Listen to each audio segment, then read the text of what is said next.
మోకాళ్ళ నొప్పులు, disc problems లాంటి అన్ని సమస్యలకు సంప్రదించండి Homeocare international world class homeopathy 9001171550.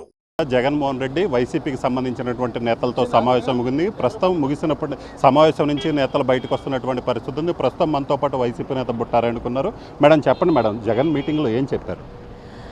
అందరికీ కాన్ఫిడెన్స్ ఇచ్చారండి. ఎవరు కూడా అంటే జస్ట్ వి హవ్ లాస్ట్ కాబట్టి నిరుత్సాహపడద్దని అందరికీ కూడా ధైర్యాన్ని ఇచ్చారు.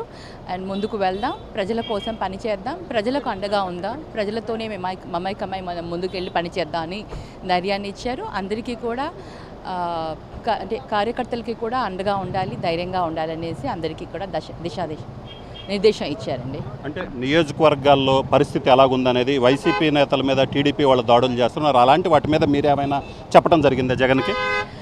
లేదండి, అన్నకు అన్నీ కూడా తెలుసు. బికాజ్ ఆల్రెడీ డీటెయిల్స్ అన్ని తెప్పించుకోవడం జరిగింది. అలాంటి వాళ్ళందరికీ కూడా అండగా ఉండమని చెప్పారు. అలాగే ప్రతి కార్యకర్తకి కూడా భరోసా ఇస్తూ వారందరికీ కూడా అండగా ఉండమని చెప్పడం జరిగిందండి. అంటే కొంతమంది నియోజకవర్గాలకు సంబంధించి ఇన్ఛార్జీలు మారుస్తారన్న ప్రచారం జరిగింది. దానికి సంబంధించి ఏమైనా చర్చ జరిగింది? అలాంటిదే లేదండి. There is nothing like that. అలా ఏం చెప్పలేదు. అందరూ కూడా ధైర్యంగా, అందరికీ కూడా వాళ్ళ నియోజకవర్గాలలో క్యాడర్కి అందరికీ కూడా ధైర్యంగా ఉండాలి, అంతే అండి. ఇంకా అందరికీ కూడా ఒక ధైర్యాన్ని ఇచ్చారన్న. సో జగన్మోహన్ రెడ్డి మళ్ళీ ప్రజల్లోకి వస్తారని ప్రచారం జరుగుతుంది. దానికి సంబంధించి జనంలోకి రావడానికి సంబంధించి ఏమన్నా సమావేశంలో మాట్లాడారు? వస్తారండి. పబ్లిక్లో ఎప్పుడైతే పబ్లిక్కి అన్యాయం జరుగుతుందో అప్పుడు మా వాయిస్ అనేది వినిపిస్తాం కాబట్టి జగన్ తప్పకుండా వస్తానని కూడా చెప్పడం జరిగింది. ఎక్కడ అన్యాయం జరిగినా అక్కడ మనం ఉంటాము. నేను కూడా వస్తాను, మీకు అందరికీ తోడుగా నేను కూడా ప్రజల్లోకి వస్తానని చెప్పడం జరిగింది. సో మీరు మంత్రి ఆనం రామనారాయణ రెడ్డిని కలవడం జరిగింది. దాని మీద కూడా ఎందుకు కలిశారు, ఏంటి అసలు? నేను కూడా వివాంతాలోనే ఉన్నానండి. నేను స్టే చేస్తున్నాను. I'm also staying on the same floor అనమాట. ఆనం రామనారాయణ నాకు మాకు పొలిటికల్గా కాకుండా మాకు ముందు నుంచి పరిచయాలు ఉన్నాయి. వాళ్ళ ఫ్యామిలీ మెంబర్స్ వాళ్ళందరూ కూడా నా ఫ్రెండ్స్, అలా కొంతమంది కొలీగ్స్ అందరూ కూడా, అంటే వాళ్ళ డాటర్ కానివ్వండి, వాళ్ళ కజిన్స్ కానివ్వండి, వాళ్ళంతా మా నేబర్స్ అండ్ ఫ్రెండ్స్ అనమాట. అన్నతోటి మంచి పరిచయాలు ఉన్నందుకు ఊరికి గ్రీట్ చేశాను, అంతే. అది సేమ్ ఫ్లోర్లో ఉన్నాం కాబట్టి అంతే అండి. సో కొంతమంది వైసీపీ నేతలు టీడీపీ వాళ్ళతో టచ్లో ఉన్నారని జరుగుతుంది. ఆ ప్రచారం వాటి మీద ఏమన్నా మాట్లాడారా? దట్స్ నథింగ్ అండి.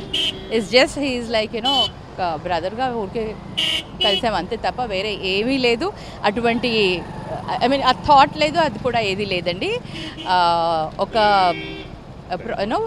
ఒకే ఫ్లోర్లో అంటే ఉన్నాం కాబట్టి ఒకే హోటల్లో స్టే చేసాము. అక్కడ అన్న పక్కనే ఉన్నారు కాబట్టి జస్ట్ సో ఇది పరిస్థితి. మొత్తం మీద అయితే మాత్రం జగన్మోహన్ రెడ్డి వైసీపీ నేతలతో పూర్తి స్థాయిలో సమావేశాన్ని నిర్వహించారు. అయితే ఈ సమావేశానికి సంబంధించి కార్యకర్తలందరికీ అందుబాటులో ఉండాలి.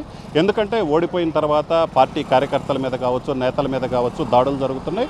అలాగనే విధ్వంసాలు జరుగుతున్న నేపథ్యంలో నాయకులందరూ కూడా కార్యకర్తలకు అండగా ఉండాలి, వాళ్ళకి భరోసా ఇవ్వాలని ఆయన సూచించడం జరిగింది. అలాగే తాను మంత్రి ఆనం రామనారాయణ రెడ్డిని కలవటం వెనక తాను ఒకే ఫ్లోర్లో, ఏదైతే తాను స్టే చేసినటువంటి ఆ ఫ్లోర్లోనే మంత్రి ఆనం రామనారాయణ రెడ్డి ఉండటంతో గౌరవంగా మర్యాదపూర్వకంగానే కలిశాను, కానీ అంతకుమించి మరేమీ లేదు అని చెప్పడం జరుగుతుంది. కెమెరామెన్ సిద్ధుతో రామారావు, ఆర్టీవీ, జగన్ క్యాంప్ కార్యాలయం నుంచి.